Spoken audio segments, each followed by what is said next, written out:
a leak of the Spider-Man Brand New Day trailer, and now we got an actual plot leak. Peter's voiceover in the trailer, which is basically just saying he's spending more of his time as Spider-Man than he is Peter Parker, and that everyone else is better off without him. Felt like that was pretty self-explanatory from the end of Spider-Man No Way Home. We get a quick montage of Spider-Man beating up some lesser-known villains. The two highlights in there that I would really like to see on screen, maybe not even just 30 seconds of screen time, but actual screen time itself, going to Chameleon and Rhino.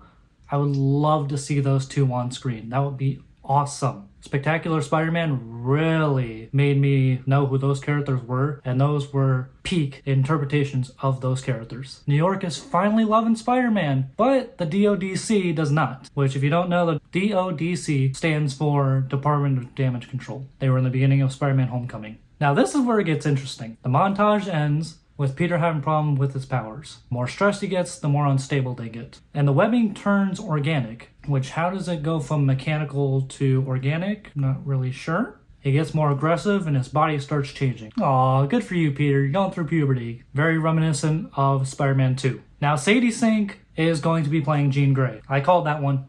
And she's on the run from the DODC. She's an unregistered mutant with uncontrollable power. Makes a lot of sense. You set up the X-Men here, yeah, carry them onwards into the MCU.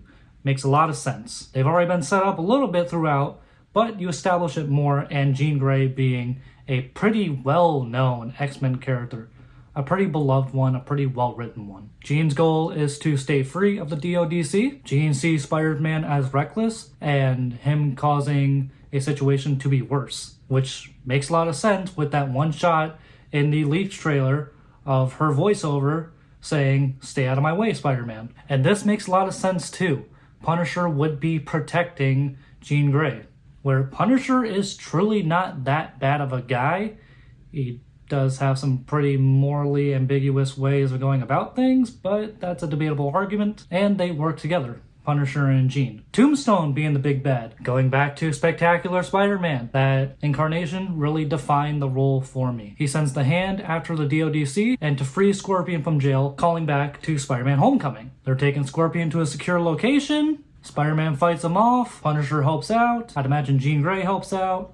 We've also heard the Hulk is in this. The Hand storms the prison, releases Scorpion, releases more prisoners. More drama, and from what we've heard of a rumor of a set leak, Spider-Man fights an army of ninjas, more than likely along with Punisher. Apparently they fight off the Hand, and Spidey has some problems with his powers again. Now this is kind of where I have a problem with it. After the prison chaos, Peter's body isn't acting normal anymore. Apparently Banner helps out, and Peter eventually goes into a web cocoon. Man, they're really taking this whole Spider-Man name very literal. Extra limbs start popping out, Peter's emotions are going crazy, his stress is being overwhelmed.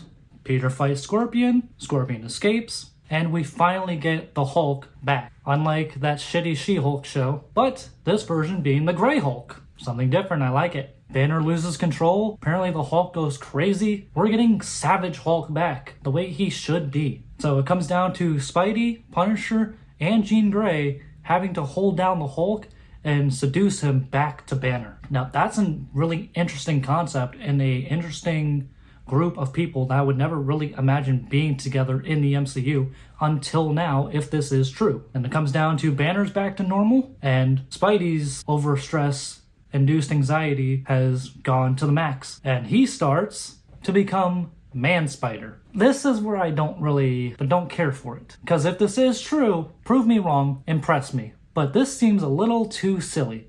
This seems a little too comic booky. And I know that's kind of ironic coming from a comic book movie. But this just kind of seems to be too much if it does go to that. Jean kind of reminds Peter, the Spider-Man isn't all that you have. The human side is important too.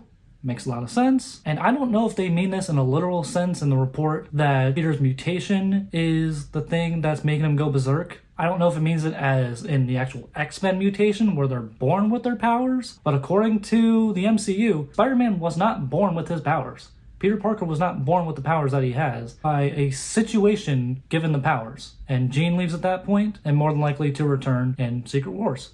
Which, that would be dope if it does happen. Apparently the post-credits scene includes the symbiote, the thing that they just completely dropped in the Spider-Man No Way Home post-credits scene and the Venom Last Dance post-credit scene. They just completely dropped that aspect. Hopefully it is actually built upon within the next few movies and actually done correctly, because it has so much potential to be done right. And I guess Peter won't be the first one to get the symbiote, but it's going to be Matt Gargan, Scorpion. I need to see if Matt Gargan ever had the Venom symbiote in the comics. One eternity later. Alright, he did. Mixed to negative reviews. So if that actually does happen in the movies, hopefully it won't be reminiscent of the comics. It does look cool, but looking cool doesn't always mean the actual story is good. And the big thing, that Peter reunites with MJ and Ned, but finding out MJ actually has a boyfriend, being Harry Osborn. Who that is, we don't know yet. But you know who would be a great casting as him? Timothy Chalamet. Would love to see it. He's got the acting chops for it, he's got the looks for it. He would be a killer Harry Osborn. Now, Spider-Man is a character that no matter if you're a fan of the character, if you're a fan of the actor, if you're a fan of just comic book movies, superhero movies in general, you're gonna see it. Perfect example is my brother. He could not care less for comic book movies and superhero movies, but he heard how good that movie was, heard the hype around it, went and saw it in theaters, seemed to have liked it. Now that is a great case of appealing to a general audience. I usually don't like knowing what the movies are going to be about full on, kind of like this report, but this was the one exception where I really want to know what's going to happen to Spider-Man Brand New Day. And this was the one exception where I was like, you know, I need to hear the reports. I need to hear the leaks. I need to know the plot synopsis. And I'm glad about this plot synopsis because it seems very heavy hitting on the aspect of the MCU and giving Spider-Man a very good story in this MCU. I have loved Spider-Man's trilogy in the MCU. It has been debatable among fans if he is a great actor or if it is a great story. I think both. I think Tom Holland kills it as Spider-Man. He's my favorite Spider-Man, and I've really liked the stories. Arguable, sure. Let me know why in the comments below if you do disagree. I certainly hope this plot leak is real because it just sounds very compelling. This sounds like an awesome movie if so. Give me it or give me something very similar to it. What do you think about this plot leak? Let me know in the comments below. Stay safe, stay sexy.